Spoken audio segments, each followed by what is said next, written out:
Абай болыңыз. Қазақстанда ауа райы бұзылып, күн күрт суытады, тіпті үсік жүруі мүмкін.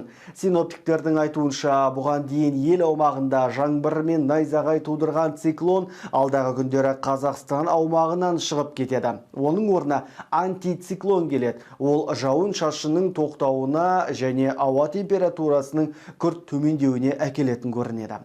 Мамандар күн райының суытуы алдымен еліміздің батыс өңірлерінде басталып, кейін солтүстік, шығыс және орталық аймақтарға таралады деп болжап отыр.